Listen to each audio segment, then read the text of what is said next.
নমস্কার বন্ধুরা, ঘটি বাটি রসুই ঘরে আপনাদের সবাইকে স্বাগত। আজকে আমি বানাবো মুড়ির পোলাও। চিড়ের পোলাও খেয়েছেন, ভাতের পোলাও খেয়েছেন, এবার মুড়ির পোলাও খেয়ে দেখুন। মুড়ির পোলাও করতে আমার লাগবে এই যে এরকম মুড়ি নিয়েছি আমি। এখানে 2 বাটি মুড়ি আছে। মুড়িটাকে আমি ধুয়ে ভালো করে পরিষ্কার করে নেব। মুড়িতে নুন মাখাবো না, মুড়িতে যেহেতু নুন দেওয়া থাকে তাই নুন মাখাবো না। সামান্য একটু আমি চিনি দিয়ে মাখিয়ে, ধুয়ে নেওয়ার পরে একটু চিনি দিয়ে মাখিয়ে জলটা ঝরিয়ে নেব। দেখুন আমি কিভাবে করছি। মুড়িটাকে একটু ধুয়ে নিচ্ছি। মুড়িটা আমার ধোয়া হয়ে গেছে। এবার এতে আমি একটু চিনি দিয়ে দিচ্ছি, 1 চামচ চিনি দিয়ে দিচ্ছি। চিনি দিয়ে মাখিয়ে মুড়িটাকে রেখে দেবো কিছুক্ষণ। এইভাবে করে মাখিয়ে নেব। নুনটা দেবো না, মুড়িতে যেহেতু নুন দেওয়া আছে। আর এখানে আমি যা সবজি দেবো, ডিম দিয়ে করব এটা আমি। এখানে আর ওইখানে নুন দিলেই হবে, মুড়িতে আর নুন দেওয়া লাগবে না। সাদা তেল দিয়ে দিয়েছি ফ্রাইং প্যানে। এবার আমি 2টো ডিমকে একটু ভেজে নেব।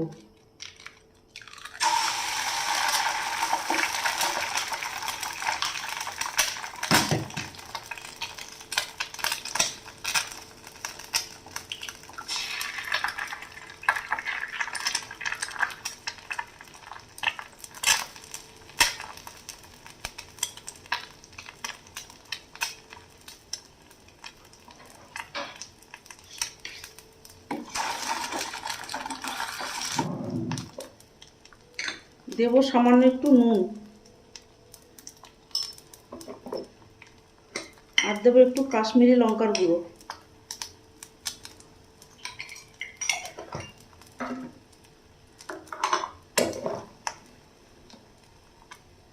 একটু সামান্য হলুদ গুঁড়ো।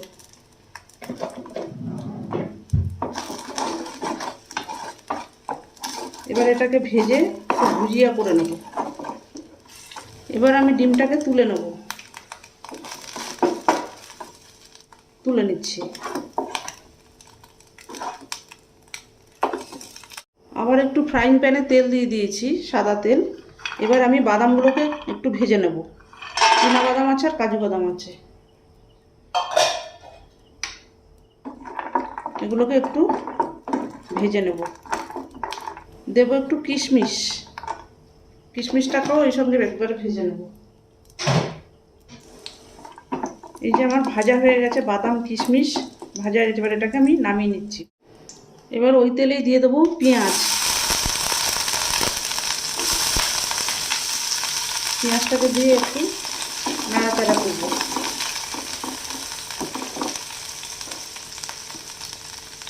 এবার দিয়ে দেবো গাজর। গাজরগুলো বন্ধুরা আমার বাগানের গাজর, গাজর তোলা হয়েছিল, দেখিয়েছিলাম বোধহয় আপনাদের।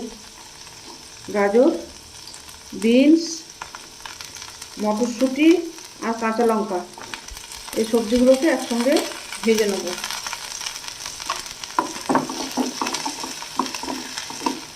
একটু নুন দিয়ে দিচ্ছি সবজিতে, ওই জন্য আমি মুড়ি ভিজানোর সময় আমি জানি সবজিতে নুন দিতে হবে। ওখানে মুড়িতে আর নুন না দিলেও চলবে, নুন লাগবে না, মুড়ি যেহেতু নুন দিয়ে ভাজা হয়। এবার এটাকে একটু ভেজে নেবো ভালো করে। এই রেসিপিটা আপনারা ব্রেকফাস্ট, ডিনার করতে পারেন। চটজলদি একটা টিফিন। চিড়ের পোলাওর মতো মুড়ি দিয়েও পোলাও করা যায়। অসাধারণ খেতে লাগে বন্ধুরা, খেয়ে দেখবেন। জ্বর সর্দি কাশি হলে কিছু খেতে ইচ্ছা করে না, এইভাবে একটুখানি মুড়ির সঙ্গে একটু সবজি দিয়ে একটু নেড়ে চেড়ে পোলাওর মতো করে দিলে মুখে একটু রুচিও লাগবে, খেতেও ভালো লাগবে। চটজলদি হয়েও যায়। এবার আমি মুড়িটাকে দিয়ে দিচ্ছি।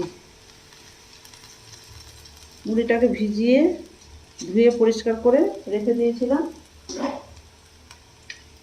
দিয়ে দিয়েছি। এবার মুড়িটাকে একটু এর সাথে নেড়ে দিই। এবার দিয়ে দেবো কয়েক টুকরো কারি পাতা।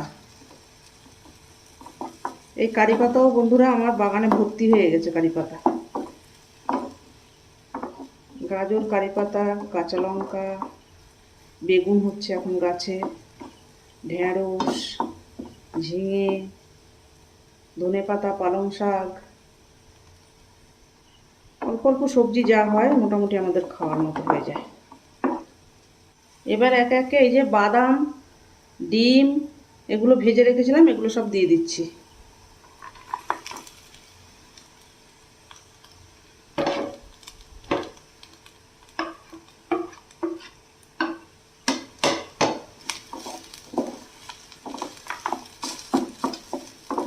ভালো করে এবার মিশিয়ে দিচ্ছি। এতে আপনি একটু হলুদ দিতেও পারেন, নাও দিতে পারেন। আমি একটু হলুদ দিচ্ছি না, ডিমে দিয়েছি। নুন মিষ্টিটা আপনারা চেক করে নেবেন। এবার দিয়ে দেবো, পোলাওটা আমার হয়ে গেছে বন্ধুরা, দেখুন সামান্য একটু চানাচুরটা দিয়ে দিলাম। এটাকে একটু মিশিয়ে নেব পোলাওর সাথে। দারুণ দেখতে হয়েছে বন্ধুরা, খেতেও অসাধারণ এটা। আর সামান্য একটু ঘি দেব, একটু ঘি ছড়িয়ে দেব, লাস্টে একটুখানি ঘি দেবেন। এখন আমরা স্বাস্থ্য সম্বন্ধে সচেতন, তাই জন্য আমি সামান্য সাদা তেল দিয়ে সমস্তটা করলাম। লাস্টে একটুখানি ঘি না দিলে পোলাও বিরিয়ানির স্বাদটা ঠিক আসে না বন্ধুরা, এইটুকু আপনাকে দিতেই হবে। ইচ্ছা করলে নাও দিতে পারেন, কিন্তু সেই স্বাদটা, সেই গন্ধটা আসে না। রেডি হয়ে গেছে আমার মুড়ির পোলাও। দেখুন বন্ধুরা, এই যে আমার রেডি হয়ে গেছে মুড়ির পোলাও। এইভাবে আপনারা বাড়িতে করে খেয়ে আমাকে কমেন্ট করে জানাবেন। এটা খেতে বন্ধুরা অসাধারণ হয়। এরকম নিত্য নতুন ভিডিও পেতে আমার চ্যানেলটির সঙ্গে থাকবেন, সাবস্ক্রাইব করবেন, লাইক করবেন, প্রচুর প্রচুর শেয়ার করবেন। নেক্সট ভিডিও আসার অপেক্ষায় থাকবেন। ততক্ষণ আপনারা সবাই সুস্থ থাকুন, ভালো থাকুন, সাবধানে থাকুন। ধন্যবাদ।